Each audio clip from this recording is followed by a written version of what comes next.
ನಿನ್ನೆ ಪ್ರಧಾನಿ ಮೋದಿ ಸಾಗುವಂತ ದಾರಿಯಲ್ಲಿ ಜಿಲೆಟಿನ್ ಕಡ್ಡಿಗಳು ಪತ್ತೆಯಾಗಿದ್ವು. ಇದು ಮೇಜರ್ ಸೆಕ್ಯೂರಿಟಿ ಲ್ಯಾಬ್ಸ್ ಅನ್ನುವಂಥದ್ದನ್ನ ಕೂಡ ಹೇಳಲಾಗಿತ್ತು.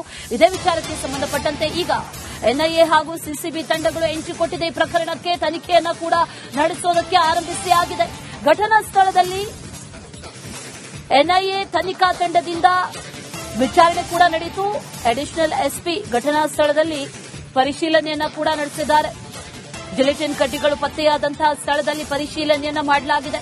ಈಗಾಗಲೇ ಜಿಲೆಟಿನ್ ಕಡ್ಡಿಗಳೇನು ಪತ್ತೆಯಾಗಿತ್ತು ಅದರ ವರದಿಯನ್ನ ಕೊಡಬೇಕು ಅನ್ನುವಂತಹ ನಿಟ್ಟಿನಲ್ಲಿ ಎಫ್ಎಸ್ಎಲ್ಗೂ ಕೂಡ ಕಳುಹಿಸಿಕೊಡಲಾಗಿದೆ. ಆ ವರದಿಗಳು ಕೂಡ ಬರಬೇಕು. ಅದರ ಜೊತೆಯಲ್ಲಿ ಲೋಹಿತ್ ವಿಚಾರಣೆಯನ್ನ ಎನ್ಐಎ ಅಧಿಕಾರಿಗಳು ಕೂಡ ನಡೆಸಿದ್ದಾರೆ.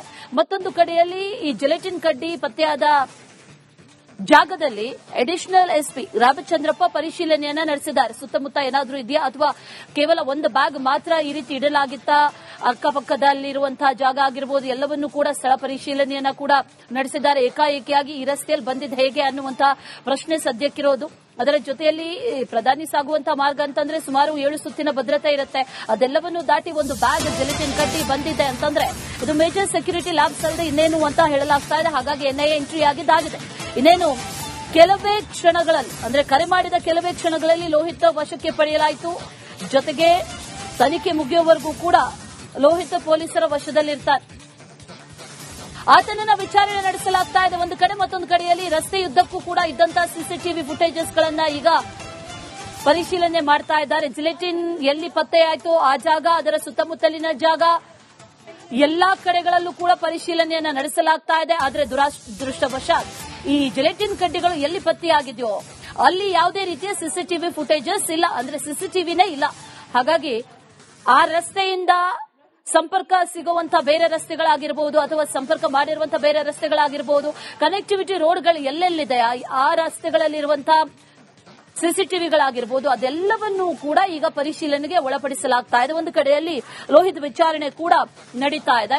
ಆತ ಈ ರೀತಿ ಕರೆ ಮಾಡಿದ್ಯಾಕೆ, ಕೋಇನ್ಸಿಡೆಂಟ್ಲಿ ಆತ ಕರೆ ಮಾಡಿ ಬೆದರಿಕೆಯನ್ನ ಹಾಕುವಂತ ನಿಟ್ಟಿನಲ್ಲಿ ಮಾಡಿದ್ನ, ಅನಂತರ ಜಿಲೆಟಿನ್ ಕಡ್ಡಿಗಳು ಪತ್ತೆ ಆಯ್ತಾ, ಜೊತೆಯಲ್ಲಿ ಆತನ ಮಾನಸಿಕ ಸ್ಥಿತಿ ಸರಿಯಿಲ್ಲ ಅನ್ನೋದನ್ನ ಹೇಳಲಾಗ್ತಾ ಇದೆ.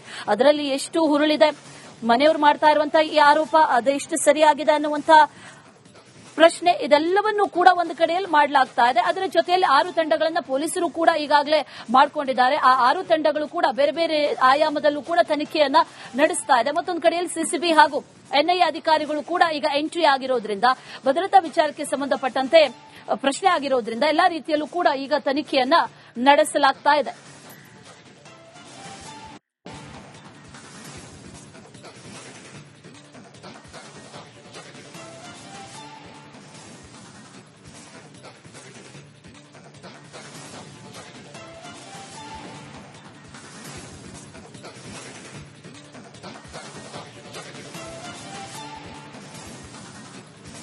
ಸಂಬಂಧಪಟ್ಟಂತೆ ಡೀಟೇಲ್ಸ್ ಅನ್ನ ಕೊಡ್ತಾರೆ ನಮ್ಮ ಪ್ರತಿನಿಧಿ ಅಭಿಷೇಕ್ ಜಯಶಂಕರ್. ನೇರ ಸಂಪರ್ಕದಲ್ಲಿ ಜಾಯಿನ್ ಆಗಿದ್ದಾರೆ. ಅಭಿಷೇಕ್, ಈಗ 6 ತಂಡಗಳು ಒಂದು ಕಡೆಯಲ್ಲಿ ಈ ವಿಚಾರಕ್ಕೆ ಸಂಬಂಧಪಟ್ಟಂತೆ ತನಿಖೆಯನ್ನ ನಡೆಸ್ತಾ ಇರೋದು, ಜೊತೆಯಲ್ಲಿ ಸಿಸಿಬಿ ಹಾಗೂ ಈ ಎನ್ಐಎ ಕೂಡ ಸಿಬಿಐ ಹಾಗೂ ಎಂಟ್ರಿ ಕೂಡ ನೀಡಿದೆ.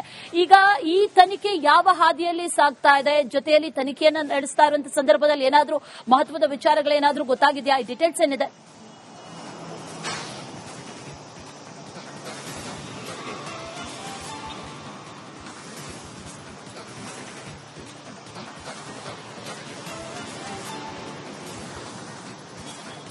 ಈಗಾಗಲೇ ಇನ್ನು ಕಳೆದ ವರ್ಷ ಕಲಾಸಿಪಾಳ್ಯದಲ್ಲಿ ಕೂಡ ಒಂದಷ್ಟು ಜಿಲೆಟಿನ್ಗಳು ಪತ್ತೆ ಆಗಿತ್ತು. ಆ ಒಂದು ಪತ್ತೆ ಆದಂತಹ ಸಂದರ್ಭದಲ್ಲಿ ಅದರ ಜೊತೆ ಡಿಟೋನೇಟರ್ ಕೂಡ ಪತ್ತೆ ಆಗಿರುವಂತಹ ಕಾರಣದಿಂದಾಗಿ ಆ ಅಕ್ಯೂಸ್ಗಳಿಗೂ ಮತ್ತೆ ಈಗ ಇರುವಂತಹ ಅಂದ್ರೆ ಈಗ ನಡೆದಿರುವಂತಹ ಒಂದು ಘಟನೆಗೂ ಏನಾದರೂ ಸಾಮ್ಯತೆ ಇದೆಯಾ ಅನ್ನುವಂತಹ ನಿಟ್ಟಿನಲ್ಲಿ ಈಗಾಗಲೇ ಪರಿಶೀಲನೆ ನಡೆಸುವಂತಹ ಕೆಲಸಗಳನ್ನ ಸಿಸಿಬಿ ಅಧಿಕಾರಿಗಳು ಮಾಡ್ತಾ ಇದ್ದಾರೆ ಅಂತಾನೆ ಹೇಳ್ಬೋದು. ಮತ್ತೊಂದು ಕಡೆ ಇಂಟರ್ನಲ್ ಸೆಕ್ಯೂರಿಟಿ ಡಿವಿಷನ್ ಏನಿದೆ ಆ ಡಿವಿಷನ್ ಕೂಡ ತಮ್ಮ ಗುಪ್ತಚರ ಇಲಾಖೆಯ ಮುಖಾಂತರ ಮಾಹಿತಿಯನ್ನು ಕಲೆ ಹಾಕುವಂತಹ ಕೆಲಸಗಳನ್ನು ಕೂಡ ಮಾಡ್ತಾ ಇದ್ದಾರೆ. ಹೀಗಾಗಿ ಸದ್ಯ ಈ ಒಂದು ಪ್ರಕರಣಕ್ಕೆ ಸಂಬಂಧಿಸಿದಂತೆ ಡಿವೈಎಸ್ಪಿ ಕೂಡ ಇಲ್ಲಿಗೆ ಸ್ಥಳಕ್ಕೆ ಆಗಮಿಸಿದ್ರು, ಒಂದಷ್ಟು ಪರಿಶೀಲನೆ ನಡೆಸಿದ್ರು. ಆ ಪರಿಶೀಲನೆಯ ಕಾರಣ ಏನು ಅಂತ ಹೇಳಿದ್ರೆ, ಸಹಜವಾಗಿ ಇದೊಂದು ಭದ್ರತಾ ವೈಫಲ್ಯ ಆಗಿರುವಂತಹ ಕಾರಣದಿಂದಾಗಿ ಇದರ ರಿಪೋರ್ಟ್ ಅನ್ನ ಸರ್ಕಾರ ಕೇಳುತ್ತೆ.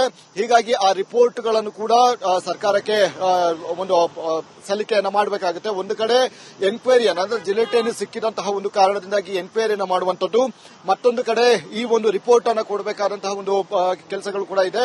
ಈಗ ಸದ್ಯ ಇಲ್ಲಿರುವಂತಹ ಈ ಒಂದು ಹೋಗಿರುವಂತಹ ಈ ಒಂದು ಜಾಗದಲ್ಲಿ ಇರುವಂತಹ ಸಿಸಿಟಿವಿಗಳನ್ನ ಪರಿಶೀಲನೆ ನಡೆಸುವಂತಹ ಕೆಲಸಗಳನ್ನು ಕೂಡ ಮಾಡ್ತಾ ಇದ್ದಾರೆ. ಆದ್ರೆ ಈ ಒಂದು ಜಾಗದಲ್ಲಿ ಈಗ ನೀವು ದೃಶ್ಯಗಳಲ್ಲಿ ನೋಡ್ತಾ ಇರಬಹುದು, ಯಾವುದೇ ರೀತಿಯಾದಂತಹ ಸಿಸಿಟಿವಿಗಳು ಅಳವಡಿಕೆ ಇಲ್ಲ. ಇಲ್ಲಿ ಎಲ್ಲವೂ ಕೂಡ ಅಂದ್ರೆ ಹೆಚ್ಚು ಕಡಿಮೆ ಒಂದು 2 ಕಿಲೋಮೀಟರ್ ವರೆಗೂ ಕೂಡ ಸಿಸಿಟಿವಿಗಳನ್ನ ಇನ್ಸ್ಟಾಲ್ ಮಾಡಲಾಗಿಲ್ಲ. ಯಾವುದೇ ರೀತಿಯಾದಂತಹ ವಿಚಾರಗಳು ಇಲ್ಲಿ ಗೊತ್ತಾಗೋದಿಲ್ಲ. ಹೀಗಾಗಿ ಇಂತಹ ಒಂದು ಜಾಗವನ್ನೇ ಆತ ಆಯ್ಕೆ ಮಾಡಿಕೊಂಡಿದ್ದಾರೆ ಅಂತ ಹೇಳಿದ್ರೆ ಇದೊಂದು ಉದ್ದೇಶಪೂರ್ವಕ ಕೃತ್ಯ ಅಂತ ಹೇಳಿ ಮೇಲ್ನೋಟಕ್ಕೆ ಗೊತ್ತಾಗುತ್ತೆ. ಹೀಗಾಗಿ ಸದ್ಯ ಎಲ್ಲದಕ್ಕೂ ಕೂಡ ಒಂದೇ ಒಂದು ಡಿಸೈಡ್ ಮಾಡೋದಕ್ಕೆ ಸಾಧ್ಯ ಆಗೋದಿಲ್ಲ. ಆದ್ರೆ ಎಲ್ಲ ಆಂಗಲ್ ನಲ್ಲಿ ಕೂಡ ಪೊಲೀಸರು ತನಿಖೆಯನ್ನು ನಡೆಸಬೇಕಾದಂತಹ ಒಂದು ಅವಶ್ಯಕತೆ ಈಗ ಸದ್ಯದ ಮಟ್ಟಿಗೆ ಇರುವಂತದ್ದು. ಈಗ ಈ ಹಿನ್ನೆಲೆಯಲ್ಲಿ ಅಂದ್ರೆ 6 ತಂಡಗಳನ್ನು ಏನ್ ರಚನೆ ಮಾಡಲಾಗಿದೆ ಅದರಲ್ಲಿ ಒಂದು ಟೆಕ್ನಿಕಲ್ ಟೀಮ್ ನ ಒಂದು ಕೆಲಸ ಏನಿದೆ ಅದು ಬಹಳ ಮಹತ್ವದ ಕೆಲಸ ಅಂತಾನೆ ಹೇಳ್ಬೋದು.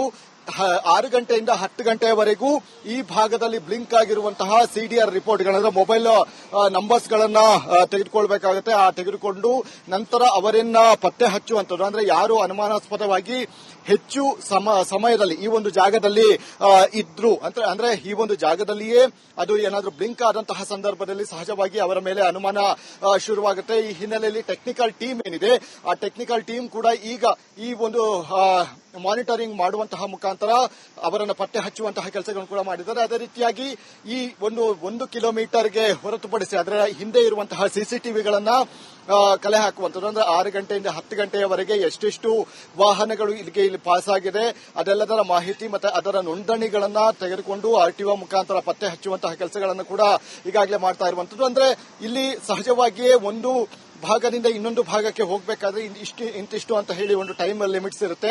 ಆ ಟೈಮ್ ಲಿಮಿಟ್ಸ್ ನಲ್ಲಿ ಆತ ಪಾಸ್ ಆಗದೇ ಇದ್ದಂತಹ ಸಂದರ್ಭದಲ್ಲಿ ಆ ವಾಹನದ ಮೇಲೆ ಸಸ್ಪೆಕ್ಟ್ ಸಹಜವಾಗಿಯೇ ಬರುತ್ತೆ. ಅಂದ್ರೆ ಸ್ವಲ್ಪ ಹೊತ್ತಿನವರೆಗೆ ಇಲ್ಲಿಯೇ ನಿಲ್ಲಿಸಿಕೊಂಡು ಆತ ಜಿಲೆಟಿನ್ ಎಸೆದಿರುವಂತಹ ಒಂದು ಕಾರಣಗಳು ಕೂಡ ಪತ್ತೆ ಹಚ್ಚಬಹುದಾಗಿದೆ. ಅಂದ್ರೆ ಈ ರೀತಿಯಾದಂತಹ ಅನಲೈಸ್ ಮಾಡುವಂತಹ ಮುಖಾಂತರ ಟೆಕ್ನಿಕಲ್ ಟೀಮ್ ಏನಿದೆ ಈಗ ಸಾಕಷ್ಟು ಒಂದು ವರ್ಕ್ ಅನ್ನು ಮಾಡ್ತಾ ಇರುವಂತದ್ದು. ಅದೇ ರೀತಿಯಾಗಿ ಉಳಿದಂತಹ ಟೀಮ್ ಕೂಡ ಈಗ ಆನ್ ಫೀಲ್ಡ್ ನಲ್ಲಿ ಇದೆ ಅಂತಾನೆ ಹೇಳ್ಬೋದು. Ashwini. Right Abhishek, thank you ಡೀಟೇಲ್ಸ್ಗೆ. ನಿನ್ನೆ ಪ್ರಧಾನಿ ಮೋದಿ ಸಾಗುವಂತ ದಾರಿಯಲ್ಲಿ ಜಿಲೆಟಿನ್ ಕಡ್ಡಿಗಳು ಪತ್ತೆಯಾಗಿದ್ವು. ಇದು ಮೇಜರ್ ಸೆಕ್ಯೂರಿಟಿ ಲ್ಯಾಬ್ಸ್ ಅನ್ನುವಂಥದ್ದನ್ನ ಕೂಡ ಹೇಳಲಾಗಿತ್ತು.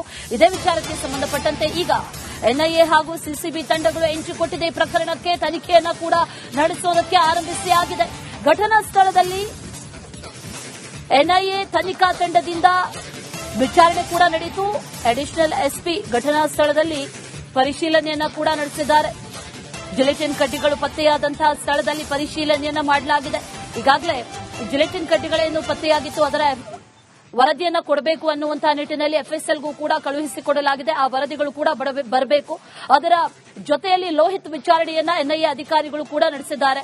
ಮತ್ತೊಂದು ಕಡೆಯಲ್ಲಿ ಈ ಜಿಲೆಟಿನ್ ಕಡ್ಡಿ ಪತ್ತೆಯಾದ ಜಾಗದಲ್ಲಿ ಅಡಿಷನಲ್ ಎಸ್ಪಿ ರಾಮಚಂದ್ರಪ್ಪ ಪರಿಶೀಲನೆಯನ್ನ ನಡೆಸಿದ್ದಾರೆ. ಸುತ್ತಮುತ್ತ ಏನಾದರೂ ಇದೆಯಾ ಅಥವಾ ಕೇವಲ ಒಂದು ಬ್ಯಾಗ್ ಮಾತ್ರ ಈ ರೀತಿ ಇಡಲಾಗಿತ್ತಾ, ಅಕ್ಕಪಕ್ಕದಲ್ಲಿರುವಂತಹ ಜಾಗ ಆಗಿರಬಹುದು, ಎಲ್ಲವನ್ನೂ ಕೂಡ ಸ್ಥಳ ಪರಿಶೀಲನೆಯನ್ನ ಕೂಡ ನಡೆಸಿದ್ದಾರೆ. ಏಕಾಏಕಿಯಾಗಿ ಈ ರಸ್ತೆಯಲ್ಲಿ ಬಂದಿದ್ದು ಹೇಗೆ ಅನ್ನುವಂತಹ ಪ್ರಶ್ನೆ ಸದ್ಯಕ್ಕಿರೋದು.